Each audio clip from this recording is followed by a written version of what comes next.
బారామతి విమాన ప్రమాదంపై DGCA action షురూ చేసింది. అజిత్ పవార్ మృతిపై విచారణ ప్రారంభించారు అధికారులు.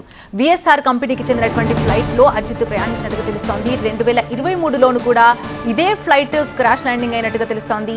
విఎస్ఆర్ కంపెనీలో సోదాలు చేస్తున్నారు అధికారులు.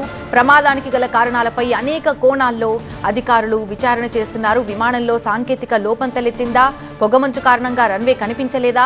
ఈ ప్రమాదంలో అజిత్ పవార్తో పాటు 5గురు కూడా మృతి చెందారు.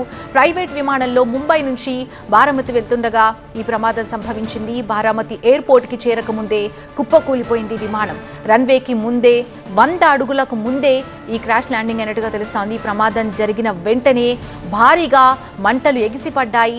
సాయం చేసేందుకు వచ్చినటువంటి స్థానికులైతే అక్కడున్నటువంటి పరిస్థితిని చూసి షాక్కు గురయ్యారు. ఉదయం 8 గంటలకు ముంబై నుంచి బయలుదేరింది విమానం.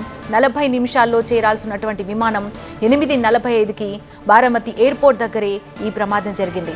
ప్రైవేట్ కంపెనీ విఎస్ఆర్ ట్రావెల్స్కి చెందినటువంటి లేర్జెట్ 45 మోడల్ విమానం ఇది. ఈ ప్రమాదంలో Ajit Pawar, pilot, co pilot, flight attendant, Ajit Pawar వ్యక్తిగత సహాయకుడు కూడా మరణించినట్టుగా ప్రకటించింది విఎస్ఆర్ కంపెనీ. లోకల్ బాడీ ఎన్నికల ప్రచారం కోసం బయలుదేరారు అజిత్ పవార్. తన సొంత నియోజకవర్గం బారామతి నుంచే ప్రచారాన్ని ప్రారంభించాలని పవార్ పట్టుదలగా ఉన్నారు. బారామతితో పాటుగా 4 సభల్లో ఆయన పాల్గొనాల్సి ఉండేది. కానీ ఇంతలోనే ఈ విమాన ప్రమాదంలో అజిత్ పవార్ ప్రాణాలు కోల్పోయారు. అజిత్